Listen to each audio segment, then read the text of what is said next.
Land కొన్న వారికి farm house free. ఎక్కడ అనుకుంటున్నారా? స్పేస్ గ్రీన్ ప్రాజెక్ట్స్ లో వెంటనే కాల్ చేయండి. Cheers. Cheers, man. You're drinking milk? Yeah. I thought milk is for kids.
What did you learn from your religion? Well, okay, that's a tough question, but up the top of my That head... can't be a tough question, that should be elementary because you're already believing. Yeah. So off the top of my head, I'd say... What's your obsession with women? An obsession with women because I think women are the...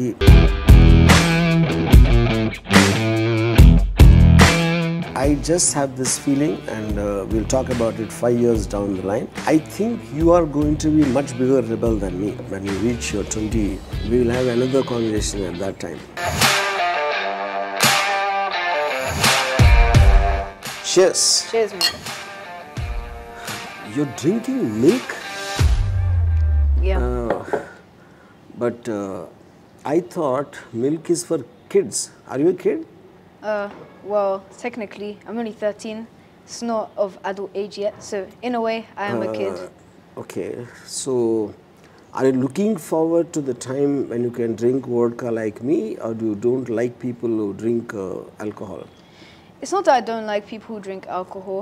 I don't prefer alcohol. I don't really like alcohol. But did you ever drink? No. So how do you know you don't like alcohol? You don't prefer?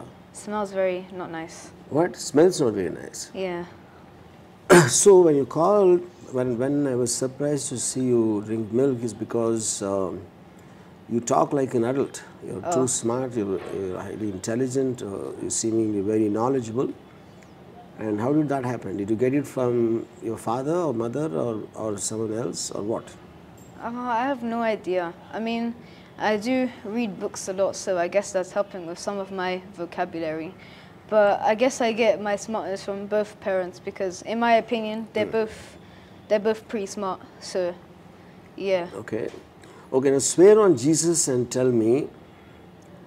Do you think you are more smarter or your father and mother? So Jesus is watching. He's watching. He's going to take notes down. In my personal opinion, I think I'm smarter than both of them. Wow. I love that. Yeah. Okay. Okay, now coming to...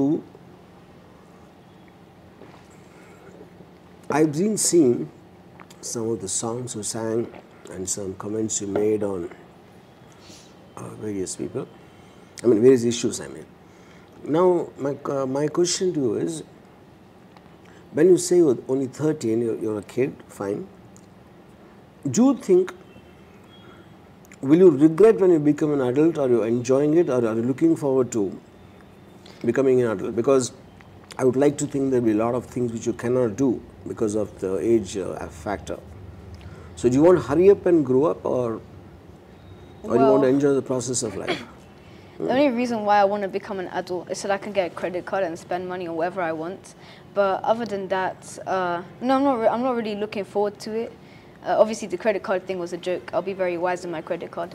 But you know, I guess I'm just enjoying So, life as it is in now. other, I mean, way, what I mean is, you seem to be more smarter than most of the adults I know, at least in the people I met. So I think for you to be even now restricted as a 13-year-old and to maybe wait for another 5 years, I think is not justified at all. Do you agree with me on that? I don't know. Thing is, I'm not really rushing to be an adult. I mean, whether it's justified or not, I'm not sure about all of that. But I know that when I'm an adult, You can't say I'm not sure. You have to give me your opinion. Okay, Or then. at least did it cross your mind at some point of time? I wish I was an adult. In a situation, I mean, Yes. I'm not saying, yeah, Definitely. that's the point, yes, yeah. Okay. When you're, for example, I saw you on TV talking about, I mean, in defense of Sushant Singh Rajput's case. oh yeah. So what do you know about that case? What do you think happened? What do I think happened? Okay, so Do you think there's a mystery? Do you think there's a murder involved? Do you believe that? yeah, I do. And why? Why do you believe that? Because everything was planned out so conveniently to make it look like But it that was. is what they've reported, isn't it? Yeah. So, like any TV channel, I think they would just say this is what happened. They're not authorized investigators. That's true. Unless it comes from a authorized police officer or spokesman for the department, you can't take what is written in the social media or television at face value. Yeah. So with And this, you're technically 11 years old, I think. If you're 13 now, when Sushant Singh happened, you were 11. yeah, I was 11. So 11-year-old kid, just listening to reports. So you felt there was an injustice done to him. That's what you're saying. Yeah. Okay. See, my point is, there are thousands of actors who come to make it in the industry. Yeah. Not even 0.001% get a chance to act. On top of that, even much lesser will be able to become a lead actor. And he was a lead actor. He was not in the top 5 or top 6. So the top 3 or 4, they're accusing them of being favorites of nepotism. You know, and which is the depression, which was a factor. They contributed to his suicide or whatever. I mean, the murder is another conspiracy completely. No. Yeah. So when you're already given so much, the fact that you're not still given more, do you think that is justification? It depends, you know. It depends if you worked hard, you know. Wait a minute, they worked hard. How do you know that? How does anyone know? I don't know if you work hard. You don't know if I work hard. Nobody knows about anybody else. I guess you just have to trust, you know. 'Cause Okay, now the second point. Now we're coming to the nepotism part. Okay, I believe the whole society works on only nepotism because unless the family fails, it's my son, my daughter, my family. The selfish aspect is very, very integral to the familial structure in a society. Like Dhirubhai Ambani, the most richest man in Asia, he gives all his wealth to his son. Why would he give it to you? Or why would he give it to my son? So your parents, whatever they do it for you. Why will they do it for neighbor's son?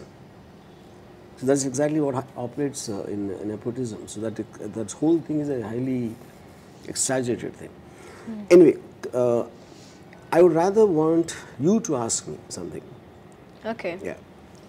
So, all right. You might have seen some stupid things of mine, and maybe my bad films, or maybe me doing all kinds of antics on social media.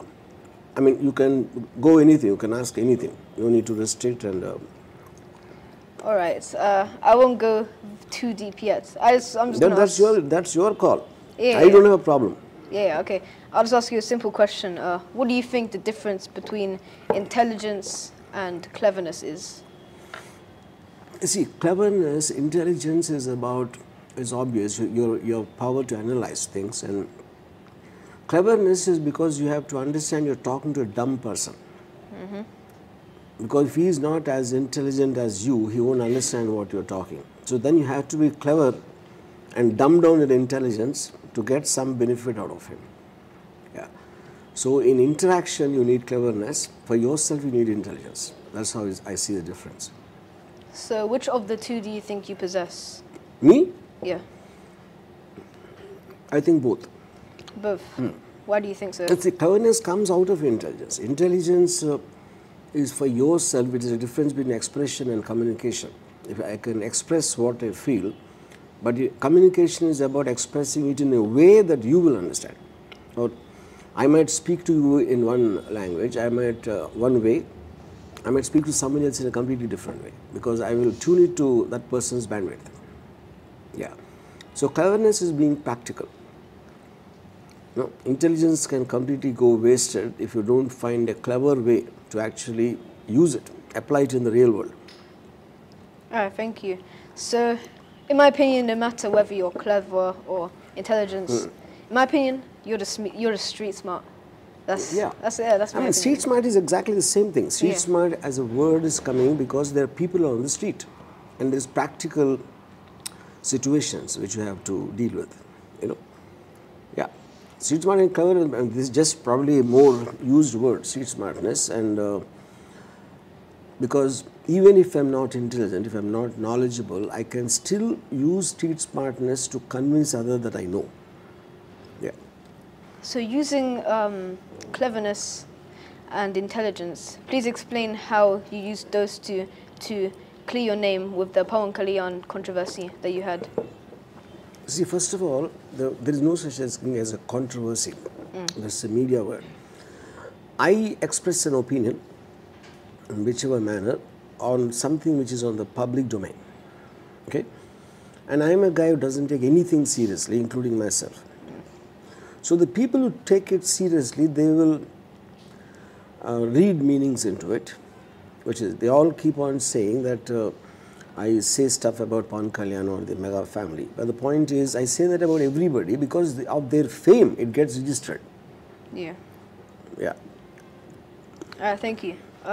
So next question, do you like classical music?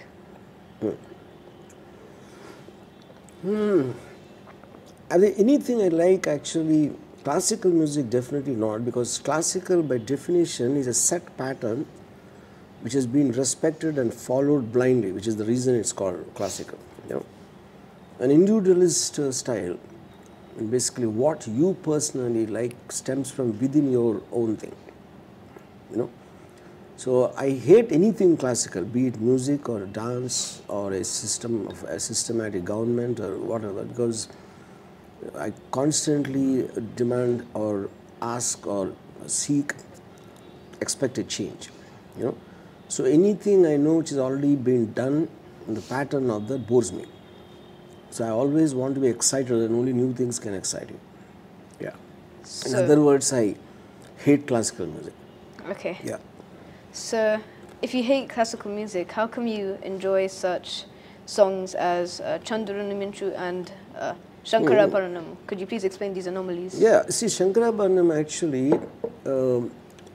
The point is, they were, I mean, whether it is a S.P. Balasubramanian voice or in the context of the story, they are very situation-related songs, which is very different from, let's say, like someone like Nanda Balakrishna, the flute player.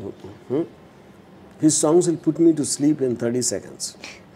They might. Here, it is related to a story and the character and the drama within the story.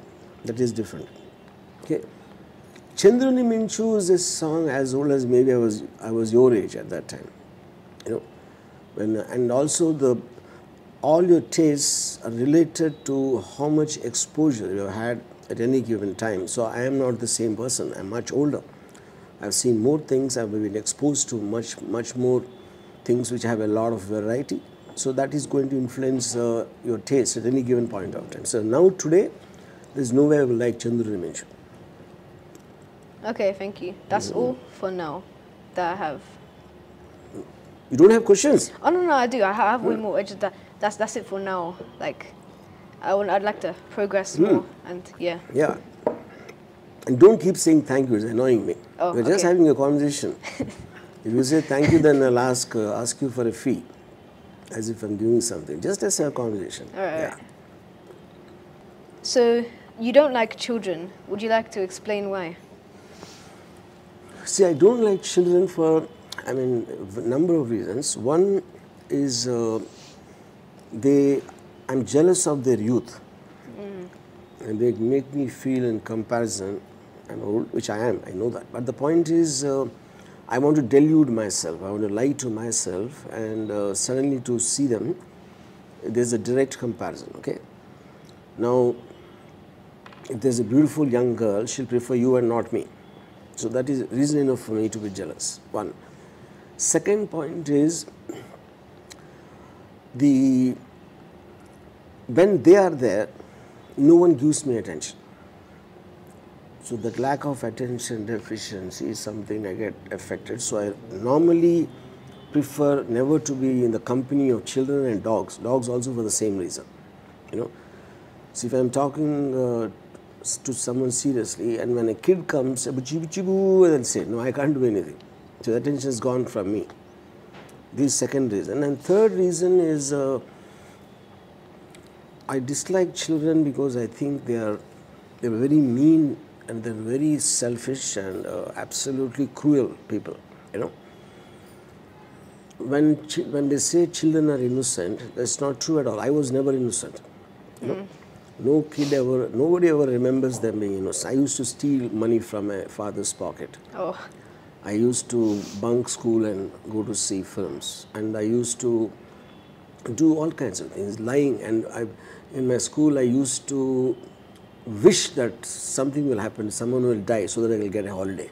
Jesus Christ. Yeah, and then kids who will be killing insects with glee. You know, I never saw killing violence glee in children more than no adult ever thinks like that. You know. Yeah. So I think they're monsters and they're like animals. They're closest before education and those things called parents and teachers. They kind of dull the instinct and they kind of completely change them. Like Ayn Rand said in a book of articles called the Comprachos. So the Comprachos were a tribe which existed in the 18th century, who used to disfigure children and make them into like short, fat, like freaks at a circus show for people to enjoy. So Ayn Rand said the modern Comprachos, they distort the mind. They don't distort the body. The way they initially, how they think and how they behave, they know it already. But they force them to think otherwise unknowingly for the sake of society. They program them, okay? So the chances of adults to be innocent is much more than children, because children are closest to natural instinct of an animal, you know? So since I become an adult, now I know I'm a human being and you are an animal. You know, animal I don't mean it as just a life form in the context of them not adhering to something like a moral aspect or anything which is accepted, so that they're being made into sheep when they become adults. So the natural instinct animal will always be a danger, a threat, because you can't control it. So that's another reason I hate children. Yeah. So, and fifth, last reason I'll tell you is because one girl told me that you hate children because you're also like a child, about me, you know. And children don't like children. So that's one more reason.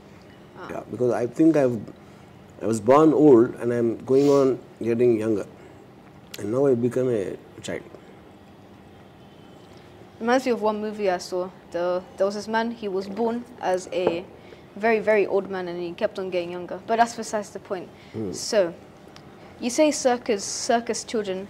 Would you say that their brains are messed up, that they act very wild outside of the circus? Children? Yeah, like the circus children. Like, you know, they're deformed and I mean, all see, that. yeah. I mean, at that time, I mean, the human beings were a kind of a product to be used in any which way, depending on because the might used to be ruling at the time. There were no welfare people and all that. So you are getting someone at the expense of someone else, using it like a product. So I think it doesn't even go to the point of the brains being messed up. The brain to be messed up, first they should have a brain who thinks, processes, and probably analyzes and advances in its growth. So they're relegated to that kind of a visual, entertainment. So the question of the brain getting messed, brain gets messed with your parents or my parents. Parents are the ones who mess up the brain, and teachers join after that. Yeah. So you seem to mention... So any child who's smart will never listen to his parents. So you mention teachers a lot. So with that being said, what's your opinion on teachers in general? See, teachers are the biggest failures in life, most unsuccessful breed, because I'm not known of a single teacher who became successful in life. And they don't have and because of that, they waste most of their life in teaching morals in the classroom. You know, if a person's express thing is to move on towards life, why should he or she waste their time in teaching morals, teaching someone else? While on that topic, I want to ask you, so what is your goal in life, or what exactly, how many times did it change from the time you're conscious, in terms of, well, like when I was a kid, I wanted to become an auto driver. Why? Because I used to like the sound it makes, for example. At some other time, I wanted to become a forest officer because I like the forest. So, depending on your exposure and your age, it keeps changing. Yeah. So, right now, as a 13-year-old, what is it that you want to become? So, when I become, I'm really into music. So, I'm learning a little bit at school, but most of the time, I'm doing random things on a program and making my own stuff, as well as singing, which I'm known for. But yeah, when I was younger, I wanted to be a policeman because I thought they looked cool carrying guns and stuff. Yeah. But it went back and forth from fireman to policeman until I was about 10. Then I wanted to do something cool like act or sing. Then I wanted to become a scientist. Now right now, talking about how you're spending your life. Do you have one goal? This is what to be at this time. It can change later. Yeah. As a 13-year-old right now, when we are talking at this moment, what is the goal? To get into the Guinness Book of World Records. On what? Singing the most, for being a foreigner, singing in most languages. Singing songs in most languages, yeah. Okay, but you can do that any which way, most languages, but there is a success factor related to it. You can right now take 1 month and probably go ahead and sing all languages. So how does that make any difference? I have no idea. It just seems like something cool to do. I want to be in Guinness World Records for any reason. So I might as well. I thought I might as well have that. Be See, the in reason. India, most of the people they are in the Guinness Book because of the longest nails or longest hair, those kind of things. No, but I'm surprised about the Guinness Book. Okay, I'll ask you professionally. Guinness Book can be a quality or something, but if it's a profession. As a profession. Yeah. Professional, like a music producer or like a music director or something like that. That's your current thing. Current thing, right yeah. now. So who do you like the best in the current music world? So, when it comes to who I like best, I'd probably say Charlie Puth. He's a music maker. He makes lots of music from different sounds. Like, he could make a song from that, and it just kind of blows my mind how he does it. So I guess he would be my inspiration in music, if you like. Okay. Now I'll ask you a question. From the time you're born, okay, you first be spending most of the time with your parents, right? Yeah. Because you have no choice. And you didn't choose your parents. Neither did they choose you. But of course, since you're young, they took care of you to whatever extent, okay? Now, you said my goal is to become, a music director. or whatever it is. Now suddenly God appears and says you choose between achieving your goal and your parents. So what will you do? I'd probably pick my parents. Yeah? Yeah. And just now, a few minutes back, you said you are more smarter than your parents. So then it is just an emotional aspect that they gave birth to you. Yes. Is that the point? Not Why really. your parents, my question? Because Do you think your parents are the best people in the world you wanted to spend time with? Yeah, probably. Yeah? You met your parents, of course you know your parents. Yeah. But what if you meet other people who you think are better in every which way? Still pick my parents. Yeah, but that is the reason I'm trying to establish it is just the emotional link, not about who they are. That's the point, right? Okay, before you were born, okay, if God has asked you, I'm giving you a choice between your parents, it tells the names, this is one couple living there, okay, and there's one more couple, probably they're much better than your parents in whichever way. It could be financial, their position, and you get the best of life from them. If God asks you to choose between these two, who will you choose? My parents. I have a very good reason for that, though. So, you know, like, let's say the second set of parents, like, rich, wealthy, get the best life. Yeah. They let me do whatever I want. That just means that they will be there less. They will be traveling a lot, like in the movies. But you don't know, you're putting characters into them. Oh, yeah. Right now, you don't know them.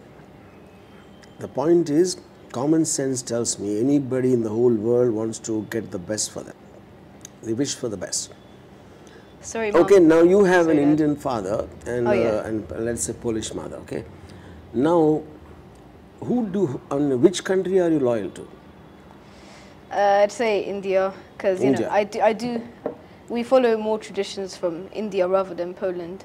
The most Polish thing we've ever done was eat like a Polish Christmas dinner or go to Poland itself and speak a little bit of the language. But aside from that... So you love your fatherland more than your motherland? Yes. Okay. And do you go to church, you pray to Jesus? Yeah, I do. And then what about Hindu gods? Hindu gods. So here's a controversial thing that I'm probably going to say. I don't believe in them. You don't believe in?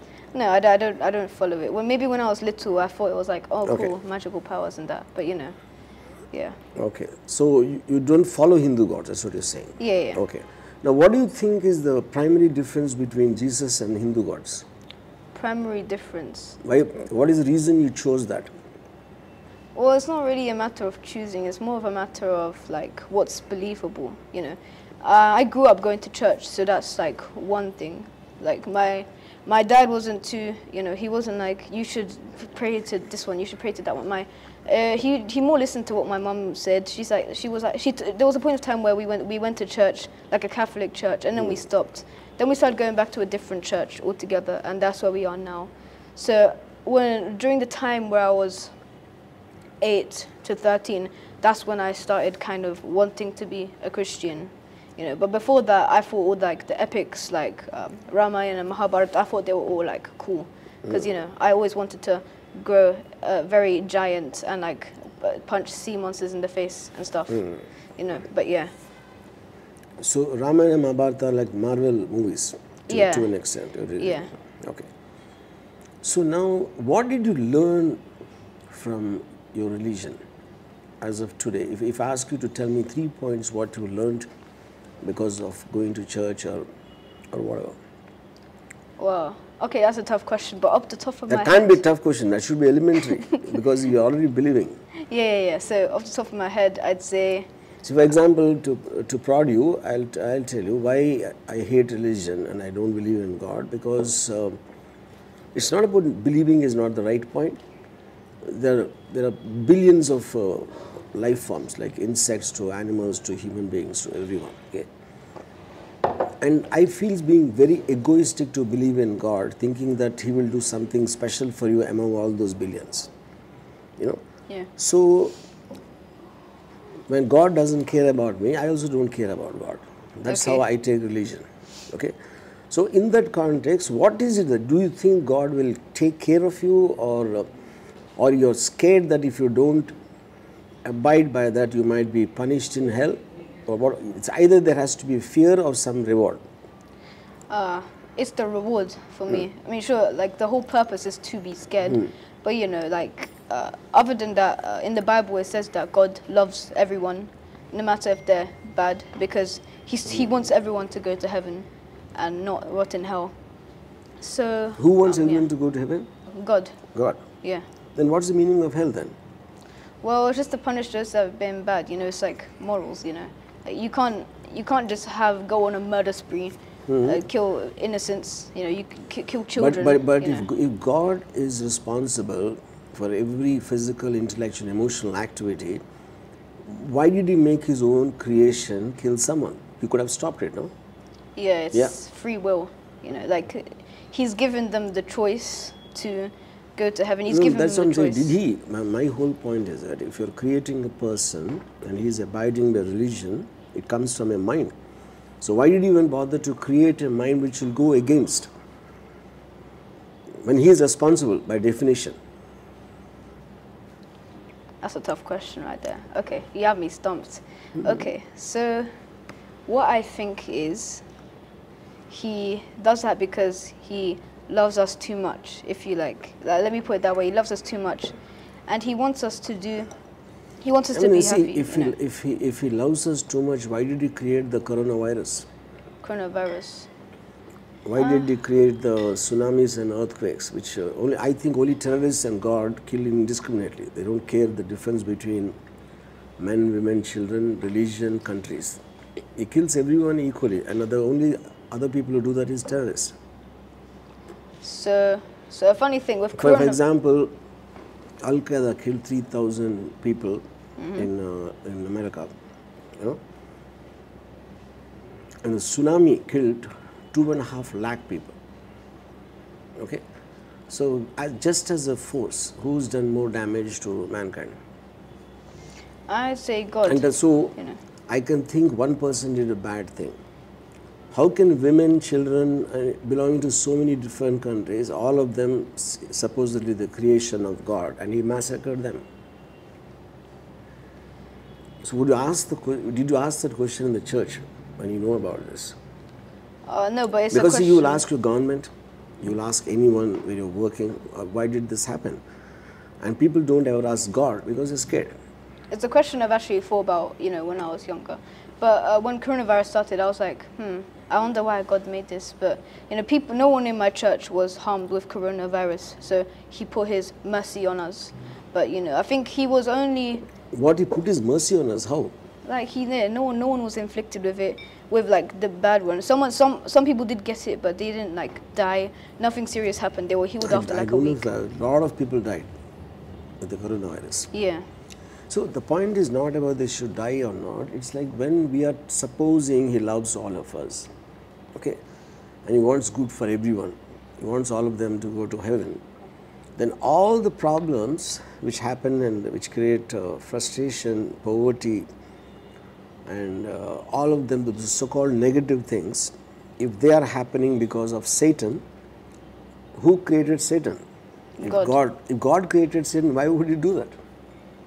Because Satan also has free Because will. I think God basically loves to be entertained, and He wants to keep these quarrels between people, and He enjoys it like how the Romans used to enjoy knights fighting and killing each other. I think that's what God does. Why do you think so? I'm just telling you.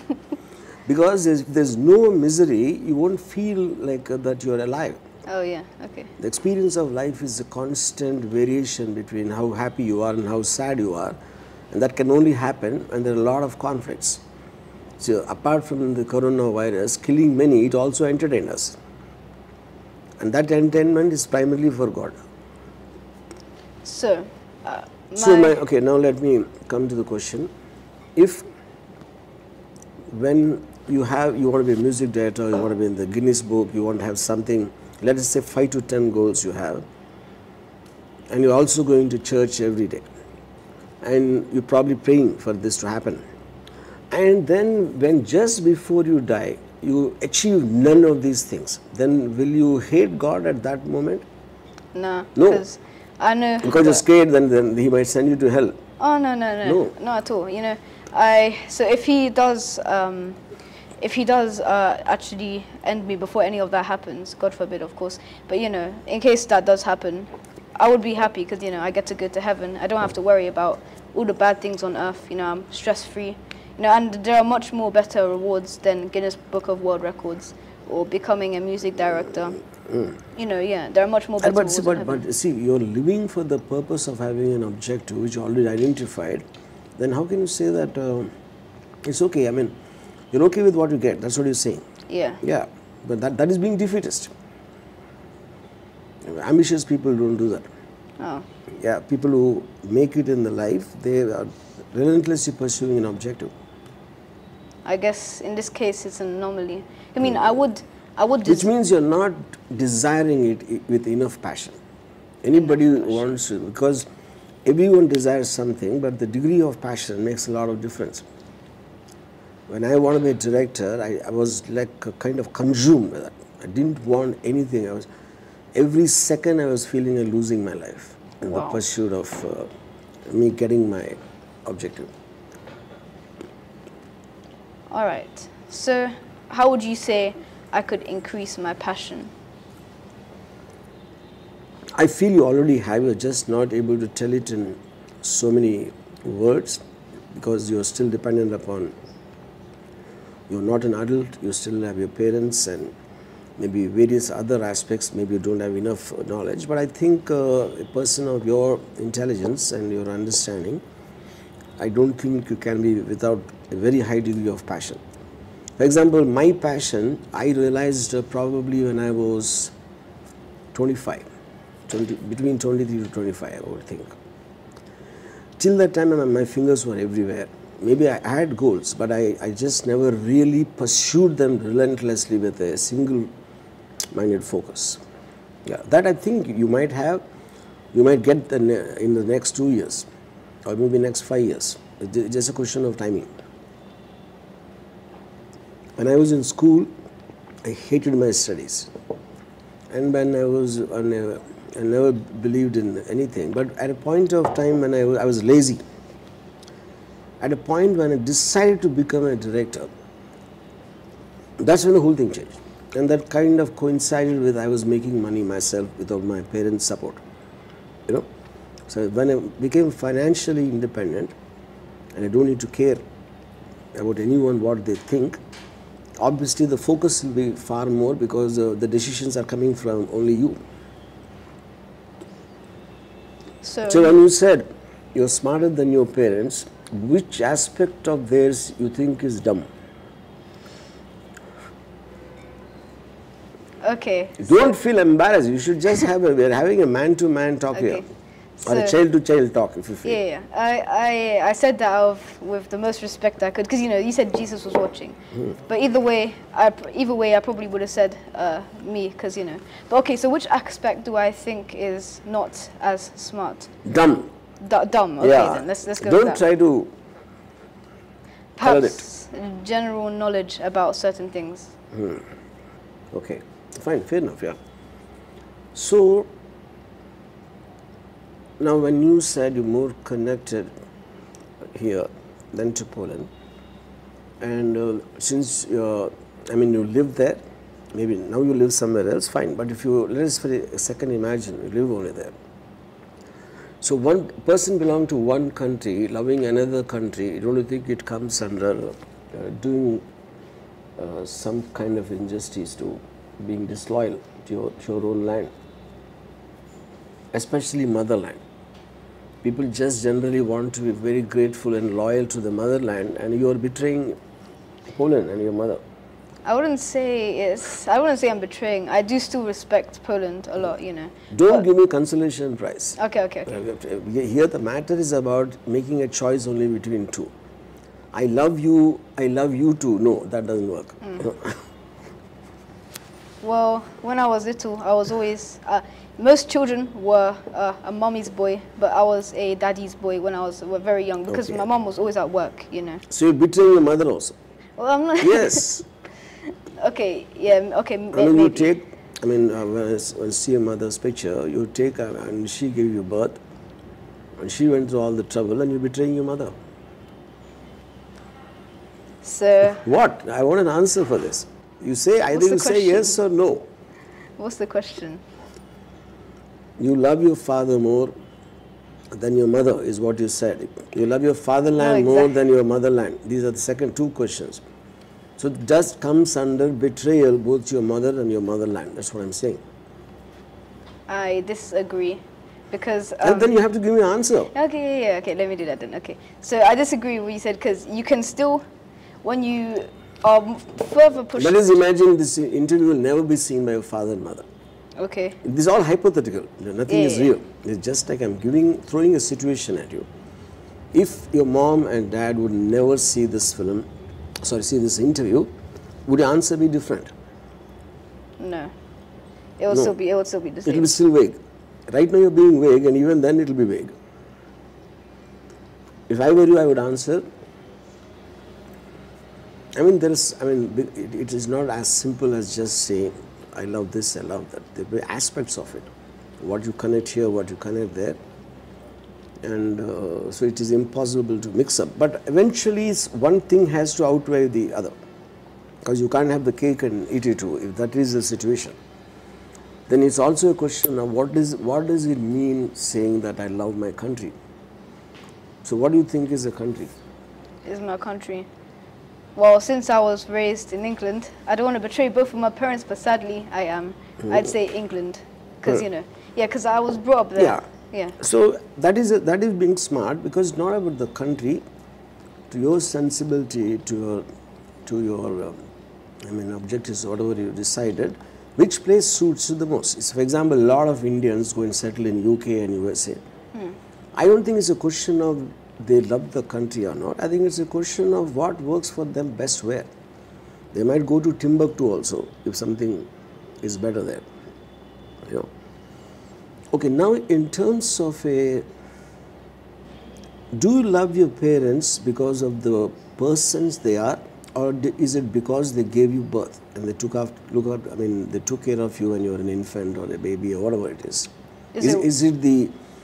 So if you love do you love them for that, or actually the kind of people they are keeping you out of the equation? So is it like, do I have to pick like either one or the other? Or? No, I'm giving you I'm asking you which quality is why you are so close and bound to your parents. Probably because of the kind of person they are, like kind of person they are means, first of all, in your age you would have not met. For example, if you are not, they were not your parents, they're people, and you meet someone else. And all of them, I would refuse to believe that you think in all the people, only your parents are good persons, or whatever persons you think they are. So the emotional bond that they took care of you with so much of love and thing, that should be the main factor why you would have an emotional bond towards them, isn't it? Yeah, that's true. But like a child, let's say I'm a completely different child. Eventually, any human being is being taken care of by the parents. At the end of the day. Taken care is nothing but giving love and caring and feeding and giving him a good life, right? So that is the reason you love them. Right? That means you're just being selfish because they're doing good for you. You love them, and what if your father used to all the time beats you up and your mother doesn't care about you? Then even though they gave you birth, will you still love them? Yes. No. Then it defeats the purpose. Just now you already agreed that because of the love and care, I love them. And I said when they don't give that, how can you love them even in spite of that? I'm a very confusing person. I have bonds with people, and that's based off of the friendship and how much time is spent with them and how many good memories we have and all of that stuff. So yeah, I'm a very confusing person. I have lots of opinions that contradict each other, but yeah. But that's the correct answer. But that is not the correct answer. Okay, I'll put it in another way. What if you are born to Osama bin Laden? Would you still love him? No. Yeah. Which means you're again making character judgments. It depends. It is a character judgment eventually, but he actually is given birth. You wouldn't be there without him. Wait, so he gave birth to me? No, I'm asking hypothetically. Oh, yeah. Yeah. You know, in other words, if your parents are bad, in your view, I'm saying, in the world's view, and then good in the same context. So then it comes either you are selfish about yourself, and because they added to you in love and care and whatever physical things you need, because of that. So they served your self-interest. That also proves when they go the opposite, you should hate them. Okay. What? Yeah, I'm just thinking, you know, because you said a lot of things there, you know. But okay, I understand your basic point. So see, my whole point is nothing, but I'm trying to just kind of peel off all the hypocrisy around relationships and trying to get at the basic of it. Your eventual love can be just your thing. I like it. Okay, fine. I don't need to answer for that. Why I like it, you know? Because the point of the obligation is not there because your parents did not have you in particular. Yeah, this guy called ZACK is who I want. Whoever they gave birth to, they would have done the same. So there is nothing special about you. Okay, so they did not give you any undue kind of a thing where you have to be grateful to them for the rest of your life. That is just a biological accident that you were born. You in particular, I am saying, you know. So then when you don't need to be grateful to your parents, it follows that you have to do what is best for you. So my basic objective by the end of this interview, I want you to leave your parents and teachers and everything and just have a great life. okay then. So let's anyway, now ask me a couple of questions. You a couple of questions. Yeah. So let's go a bit further back. Okay. So you said you don't like dogs as well, but do you like cats? No. Could you explain? Is it for the same reason? Because I only interact with intelligence. Yeah. What about I'm elephants? not into life forms. I might enjoy seeing them, but I don't want to be in a relationship to take care of them and go through all the other things, the baggage which comes when you take care of either animal or a person. Yeah. So have you ever had a pet before? Yeah. Oh, I well, used to have pets in almost maybe till my 20s. Like I used to be very fond of dogs and parrots. oh. So what did you feel when those pets died? You know, you must have had an emotional attachment to them because you know they were your pets. You had to look after them. It's kind of At your that time, obligation. yes. At that time. At that Yeah, time. yeah. So what made you change? I mean, the more you understand the nature of the world, the nature of life, and the fact that we're all playing a part, completely programmed, like why you're supposed to behave in us. Like if I see, for example, when I see National Geographic and there's a antelope and the cub is attacked by a predator. So it just tries, and the moment it comes onto the antelope, it runs away, leaving the cub, you know. Now that's a practical aspect of life which you cannot do anything. So many of the harsh decisions when we hear of being taken by world leaders, including terrorists, they're also coming from situations sometimes where you have to, no choice at the time, but it will be seen in different perceptions. So when I look at it objectively from so many viewpoints, I start detaching from the emotion, because emotion comes only when you strongly feel you're right. I don't believe that. In my shoes, I feel that at that time, but the truth can be completely different. So then you get emotionally detached. Yeah. So when the dog died, for example, when you said, and I might feel sad, but the truth is so many people, so many animals and people die. For example, if I'm giving like a meat to the dog to eat, the meat belongs to a live animal. yeah. And I'm discriminating just because it's my dog and that's someone else's animal. That's God's thing. So I think we're selective in our emotions. We just feel only for things which matter to us on a selfish level. So you are pick and choosing. See, for example, if I was a coronavirus, I will hate mankind for inventing the vaccine. Yeah. Now, because you're a human being, you hate the coronavirus because it's killing you. So that's all subjective. Yeah. Okay. So that is the reason you should not have attachments, is my belief, whether it's dogs or people or anyone, because when they die, you'll feel sad. Yeah. So to avoid feeling sad, we should not have attachments at all. Is that what you totally believe? Yes. So I what about- practice, yeah. So what about your parents? Yeah, same. So, but when you were younger, did you love them? I'm saying I was extremely, whether you call normal or abnormal is up to you. I used to be like this maybe till my maybe 18, 19. I was a voracious reader. Yeah. So I used to, when I listened to so many different point of views from various philosophers, and so that kind of, when you absorb it and then you form a personality, and with a very, very clear objective of what I want or not want to do in my life, that becomes a very specific focus. So when I'm living on that, I don't have any emotional attachments anymore. Okay, that's interesting. So, was there anything like a drastic change that, like, or like a very, very, very heartbreaking event that happened that made you think this? That's a good question.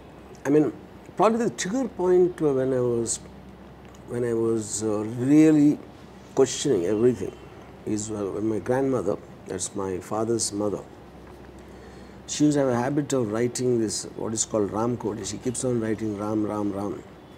She wrote some hundreds of books, you know, and she, to my knowledge, I've never seen anyone who's, what should I say, obsessed with God, you know, for pretty much 30, 40 years of her life. And then one day, she had a stroke, some paralytic stroke. She was bedridden, and she used to stay in some village in some, I mean, not in my house. I went to see her, and because the house didn't have much of place, so they kept her in some kind of a store where they normally store these bags of coal and this, because they couldn't have her in the house because of their problems, you know.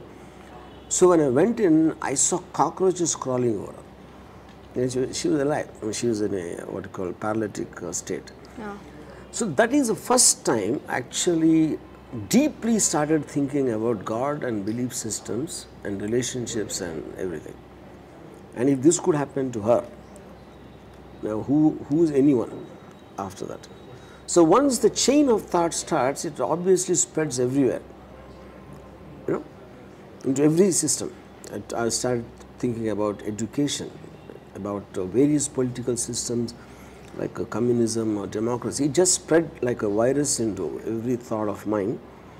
That I would think is the first thing which triggered. And it's not really so much about, till that time I believed in God.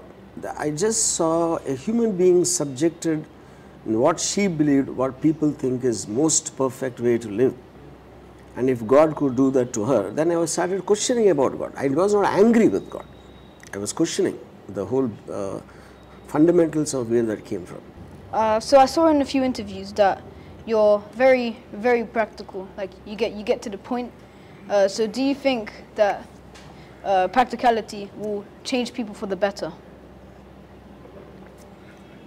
You see, when I'm kind of faced with a problem, let's say, I just think of solutions. I don't think of the problem. I don't worry. What's the option I have? 1, 2, 3, 4. So either I enact that, you know, or let's say there's no solution. But recognizing that there's no solution is also a solution. Then you have to live with it. You have no choice, you know. But I never worry, because thinking and worrying, a lot of people don't understand the difference. Thinking gives you a solution, gives you an approach, at least whatever. Worrying is about going in circles. What to do, what will happen, and this and that.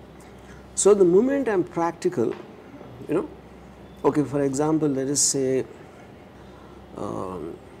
one of my staff comes to me and he tries to tell me about some family matter or someone is sick, and to ask.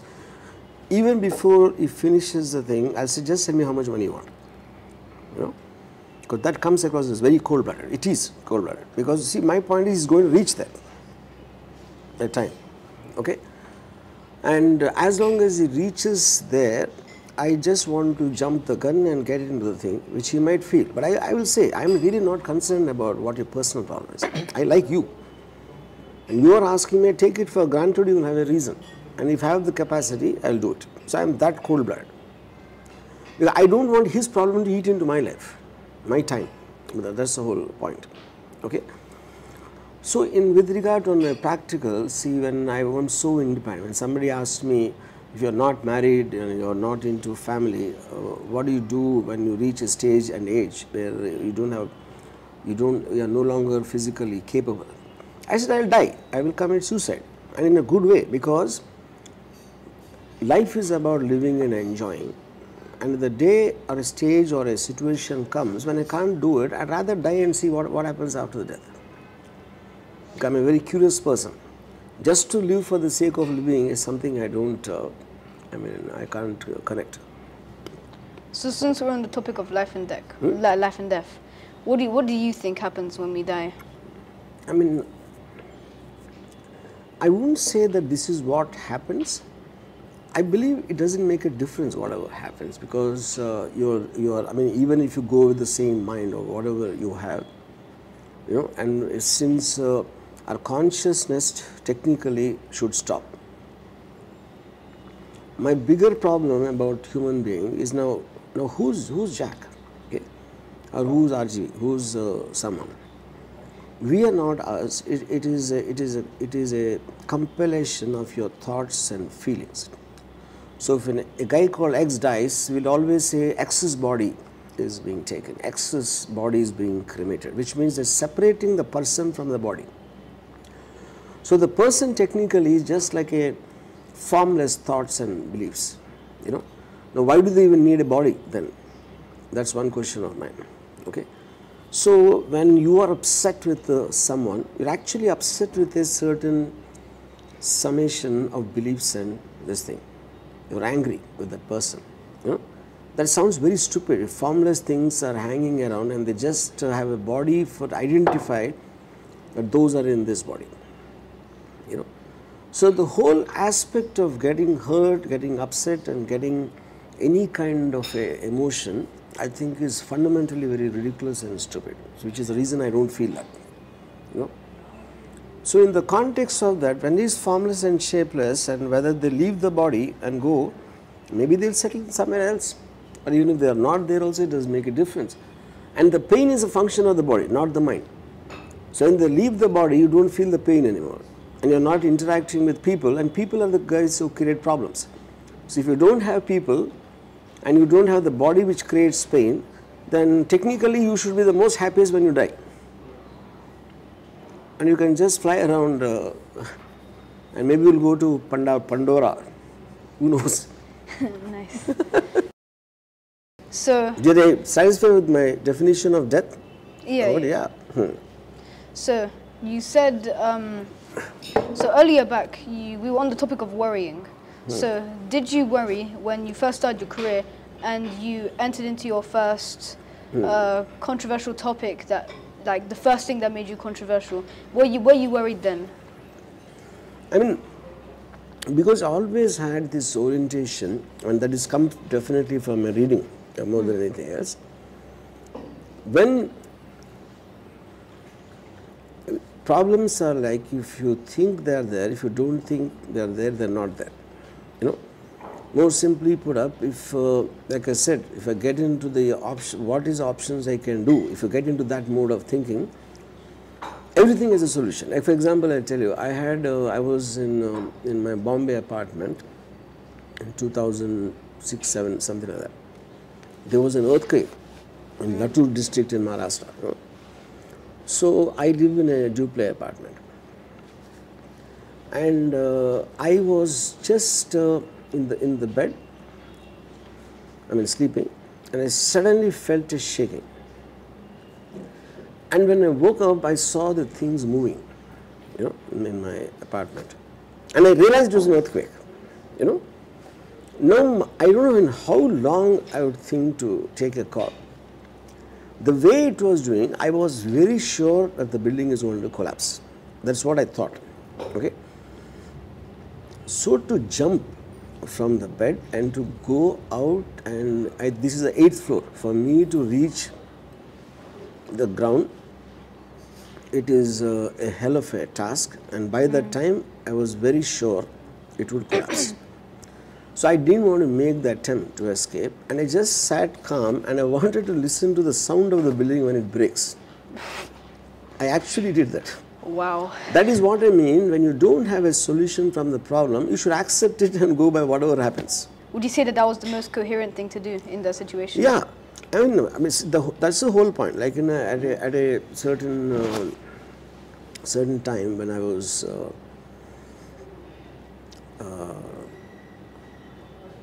I live, like I said, I live in this duplex tower. Okay, usually when I come out, my boy who works with me, he calls the driver and says, "Sir is coming down, keep the car ready." Now the car is at the back of the building, okay, and now he drives it around the building and comes to the portico. So meanwhile I come from the left, okay. Now when I came here, there was a right gate and there was a left gate to the building, okay. When I stood there, my car still didn't come. I noticed a van which was just outside the grill, of the compound, and there were the 4 people sitting in the van and they're looking at me. And they slowly started backing towards the right gate, which is what people use, in the building. I felt something uneasy seeing them look at me, and I kind of slowly went back, and they went out of my sight because there was a wall blocking, and I saw the watchman asking them something. "Well, what are you doing here?" No, that's the last thing I saw. Then I came and it was blocked, and then my car came and stood. So then it came forward again. This time the van was not there, okay, and then I thought maybe it would have further backed. I just imagined something, and I got into my back seat, of the car, and I saw my driver looking to the right at something, and I followed his thing. Now the van is inside the compound now, and the watchman is still asking, "What are you guys doing?" And they were still looking at me, Then I was sure that they came to kill me. I was very sure. So I either had a choice to jump out of the left seat or the right. See, left, it takes me to the left gate, which most of the time is locked, and the right gate is on the way.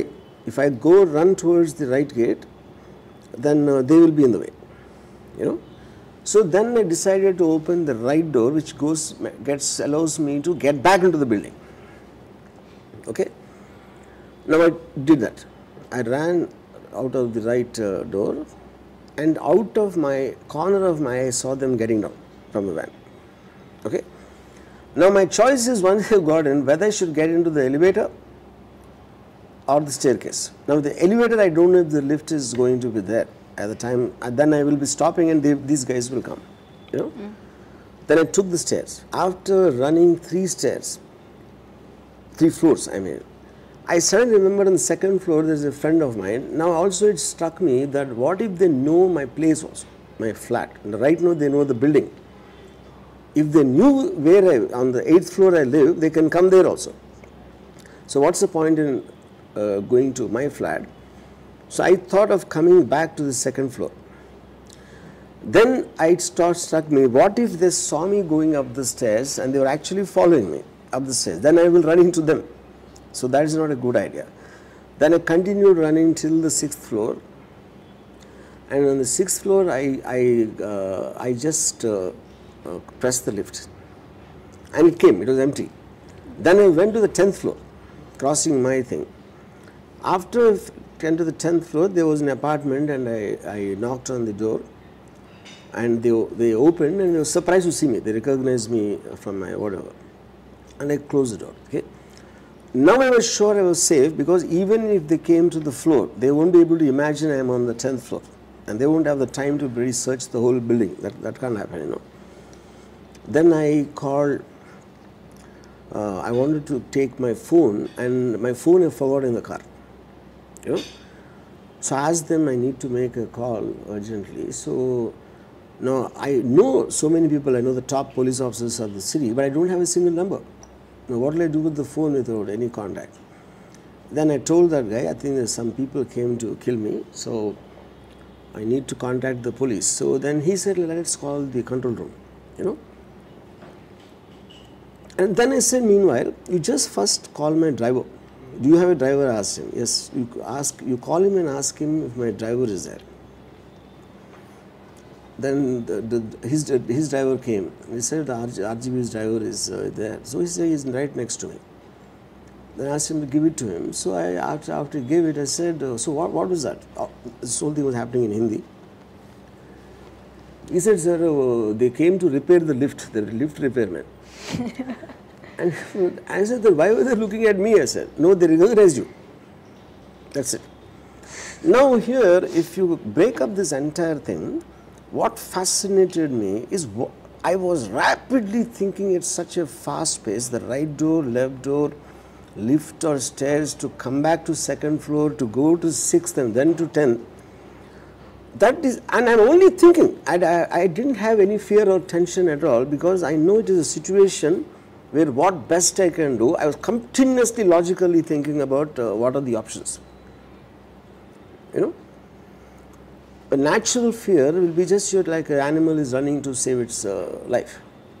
So this is something I cultivated over a period of time. I can't say years, but definitely my reading of both fiction and non-fiction, of multiple scenarios imagining in my life. So the whole thing looked like a film to me, as if I am distanced from it and it is happening to somebody else.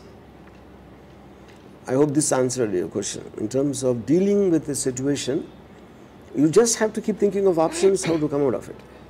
Yeah.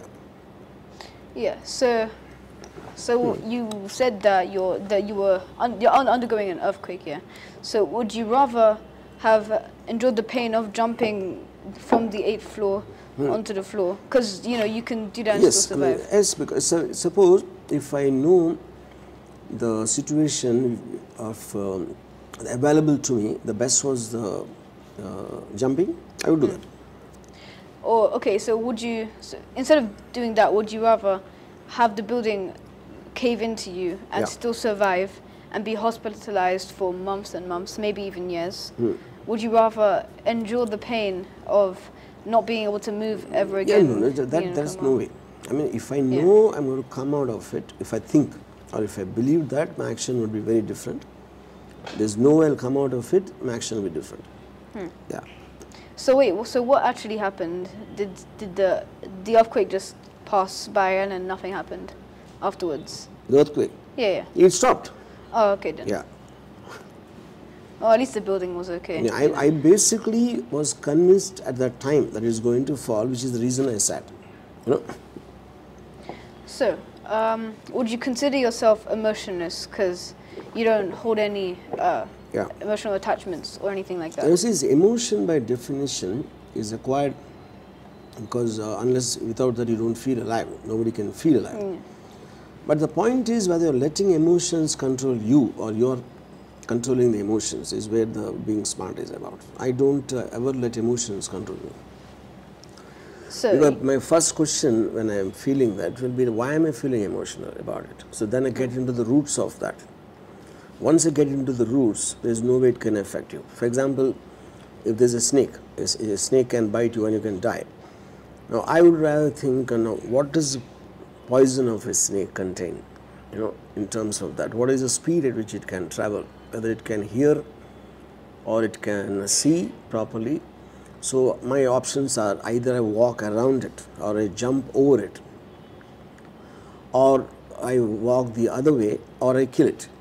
All four I will do without any emotion. I will not feel fear. I will not feel anger towards the snake. Yeah. You mentioned before you're an voracious reader. So was there ever a time where you didn't touch books, or were you always you were always reading books, or yeah? No, yeah, I mean, I probably stopped reading books in the last 15 years, I would think. Is that your question? When I stopped reading? Oh yeah, the question was like, did you adapt to the reading, to your reading, or did you just do it from, like, from when you gained a conscious age and then you just kept on reading? No, no, I was started reading from my 5th standard, I think. By almost 9th or 10th, I finished the entire lot of James Hadley Chase. When I got into serious reading, maybe The Godfather I read at intermediate first year. Serious reading I started right from my engineering first year, like into philosophies and things, yeah. All right. So, in your opinion, which book? So when you were younger, did you so before the 5th standard, did you just dislike reading, or did you just feel? No, I was always I just used to, even as a kid, yeah. So, in your opinion, who is the most insipid author? Insipid? Yeah. I wouldn't read an insipid author. If it doesn't interest me in the first 2 pages, why would I read it? Okay, so but let's say that someone recommended you this author and you have no idea anything about him, and you want to continue reading that book because you want to know if there are more contents. I mean, I make up my mind in it and what I'm feeling when I'm reading it. Yeah. So before you mentioned that you didn't like children, but you have a child of your own. So. Yeah, the same thing. So now that I say you liken someone as a person or because of a biological bond, there's a difference. I like her as a person, but she as a person doesn't, I mean, what do you call, me spending time and just on the bondage, it doesn't happen. Because probably in the last 5 years, I just exchanged a couple of texts once in 6 months. And she was here about 45 days recently, and I met her for 10 minutes. Yeah. So because there's no common topic, I don't have a problem. And most of the time, I prefer to spend in the company of highly interesting, extreme people because I gain something from it and I take a huge pleasure from that. So any normal people bore me to death. Are you a sadist? No. Because see, the point is, what is sadist by definition is you're deliberately creating pain for your pleasure. You know? So I don't know if you're asking in that context, if somebody, if somebody is being pained because of me, I think it is their problem. So to give importance to anyone else, unless they are bringing some happiness into your life or increasing your pleasure, that relationship is stupid to have, to maintain and to sustain. Yeah. So, we're on the topic of relationships. Most of your relationships, would you consider them because of a bond with them, or of a bond, or because of personality? Bond, absolutely zero. If I have a biological bond like a relative or a father, mother or children, that absolutely doesn't work for them. They have to simulate me, they have to provoke me, they have to make an interesting conversation, something I can learn from, or something I want to contribute depending on what I feel about that person's ability. I am talking to you now because of your personality, not because you're a kid, you know. If you are 40 or 14 or 8, it doesn't make a difference to me. Because I've seen children who are highly intelligent and adults who are highly stupid. So there's no correlation there. Yeah. So let's talk about your movies. What was the most entertaining movie for you? See, for me, I mean, this is difficult for a layman to understand. A film is nothing but a series of decisions you take over a long period of time. Okay, so for me, a film is never a film. There's some idea comes and it grows, and again I change it, I take a shot. So a compilation of that in a certain way, which takes over a period of time, the movie will be very different in my mind, because when I conceived it and I put it together, there cannot be, I mean, something similar in that. So I'll always like a shot here, a dialogue there, a scene here. I can't see a film in totality, because at the time I conceived and by the time it released, my mind won't be the same, which is also the reason why I myself can't see that I made a bad film. Yeah, because it is been structured at random places and random thoughts. Yeah. Okay, interesting. So, what made you want to make films in the first place? I think because see, film is eventually a medium. It is not like I can talk to you, or I can write a book, or I can write an article, or I can tweet, or I can make a film. All of them are communicating something I'm feeling at that time. And cinema is the best because it uses the so many fine arts like the photography to music to dialogue to acting. All of them are amalgamating into a certain coherent vision that is happening through my channel. The kind of music I like is it, the kind of photography I like is it, the kind of characters I want to capture are what interests me. But I am not a primary artist. I'm using primary arts to amalgamate them to create an emotional impact on the audience. Yeah. So it is my desire to tell a story, to tell something interesting to somebody, to see his expression, his or her expression on what I communicated. I think that is a primary thing of being a filmmaker.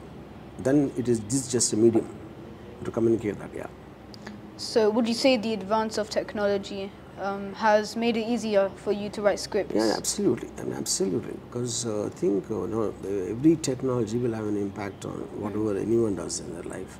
Okay, now I want to ask you this question. If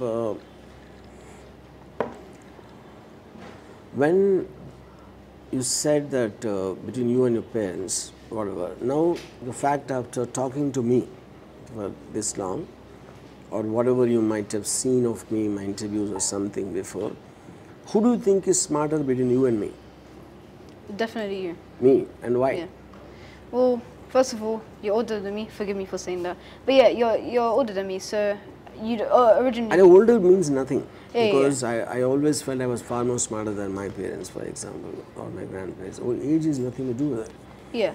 Now, if you say that you have accepted or you maybe agreed with some of the things I said, do you think you would practice them? Yeah, I think so. That is not correct, because I think everything is an opinion coming from things. What I did was I never followed, I never agreed with anyone. I took it as one of the inputs I have, and I cross-checked with various other point of views on the same discussion, and finally I measure it against what is it I want to be in my life, and does it get used to that? Is it useful there? For example, when in Hindus they say when you die and you do everything good here, and you go to heaven, you'll get Ramba, Urvashi, Menaka kind of angels. The reward they're giving you, sexual pleasure, and amruta. And amrutam cannot be apple juice or grape juice. It has to be some kind of an alcohol. So if you're nice here, you'll get them there. But I thought to myself, what if I go there and there's nothing? I'll be a fool for the whole of. So I'd rather enjoy that here. So for my convenience, I take every kind of a saying or a philosophy or anything, and I twist and turn it to suit my convenience. That is what I think the true input, which cannot be same for you and me, because you're coming from a different space, in a different age and time. And yeah, that's what I think should be practiced. So, as if sum total, is there any one question you want to ask me? What's your obsession with women? My obsession with women, because I think women are the only reason I think anybody, it makes it worthwhile to live, because everything else you are just doing it for either society's sake or whatever sake, and the fact that I don't connect to children and family and all that, the only thing which is left in the world for me right now as we are speaking is women. Yeah. So some reports that I've read would actually contradict what you're saying, because they say your films promote misogyny and all of that stuff. So what's your counter to that? Yeah. See, misogyny is a label, and I'm telling in crystal clear logic of why I do such things, I say such things. And if you cannot contradict the logic, you can fight an idea with an idea, not by condemning it. So when I'm so open with my reasons, if you can't say anything about that, so that is just like most people are comfortable in putting labels and setting them aside because they don't have the bandwidth to understand or the brains to think about that. So I have no problem. I don't have time to think about people who have time to think about me. Yeah, that's my one-line answer. Yeah. I do everything in the open. Most of my videos with women and all that, I myself tweet it. It's not like someone managed to catch it in a spy camera and did that. Yeah. So that's my statement towards life. Yeah. So, what makes you so open about things like that? Yeah. Because one is I hate lying and being hypocritic, not because it's about a virtue. It's because it makes life easier when I can say what I feel like, and it makes whoever I'm related to in professionally, for example, they already know what to expect from me. I don't want to surprise them. I don't want them to find out. Whatever it is, I'm like an open book. I just keep it open. So then the relationships with regard to your profession or any way, they become faster and they're bonded more, because when you're always trying to outthink or outsmart or trying to figure out the other person, you live in a state of suspicion all the time, But when you open up everything, there is no question of that. Yeah, which is so to make things faster, to increase the quality of life. And I think they are the immediate and most important benefits of being open. Yeah. So, what's your opinion on those who don't follow the openness, who don't? I mean, yeah. See, my simple line of thing is, my crude version of what Ayn Rand said: I will never live for someone else's sake, neither will ask anyone to live for my sake, which is what Ayn Rand said in objectivist philosophy. That is what I probably follow. So I live by my own rules and my beliefs, and me looking down upon it, I would only do it in terms of an explanation of why that won't work or why that is wrong as an opinion, but I will not condemn them. Yeah. Okay, so has directing a movie ever, has being a director in general ever been a hassle at a point of time? Has directing been ever what? Has it ever been a burden? No, I just truly enjoy. That's probably I think I enjoy directing and women. These two would be my primary passions, I would think. With directing, what keeps you going? Is it the money? Is it the fame? No. I define success as you get up in the morning until you sleep in the night. If you're able to do whatever you feel like doing, that for me is success. I know many hugely moneyed people. They can't. They're still scared of society. They're still scared of their family. They're all the time wanting acceptance. I'm not that. So for me, it's success, and what makes me happy is to be able to do what I feel like doing at any given point. Yeah. At a point of time when you were younger, did you really care about your studies at any point of time? No.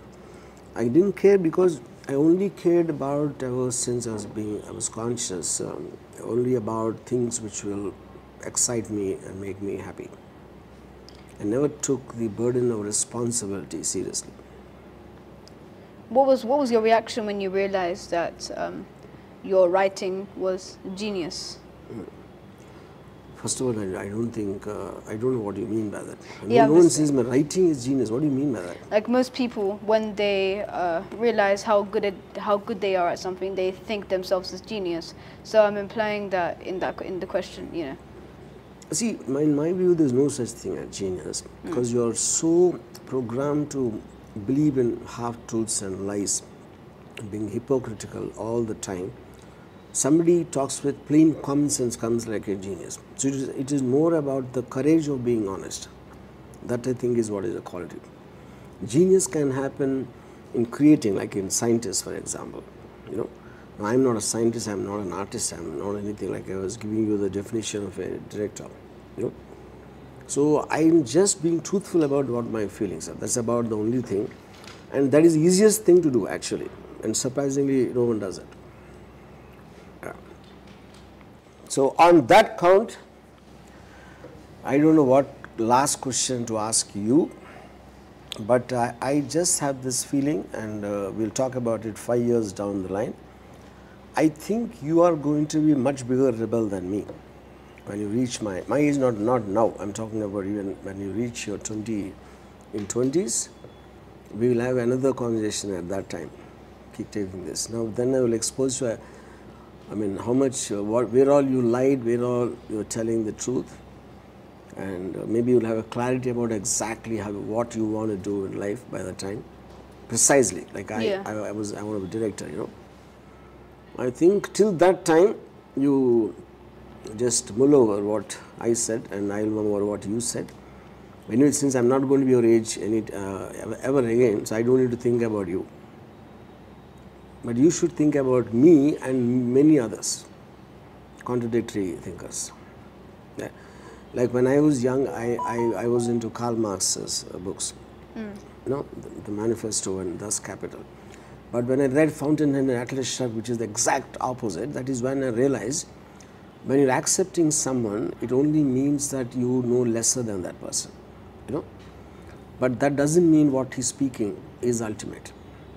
So it always helps to get in from so many sources and then apply to yourself, like I said earlier. On that note, cheers once again. A great conversation. Yeah. And in next 5 years, I hope that you leave your parents and God and everyone. I don't mean literally leaving them. That you recognize and you just want to do what the hell you want to do. And being completely individualistic is what I'm talking about. All right. Cheers once again. Yeah.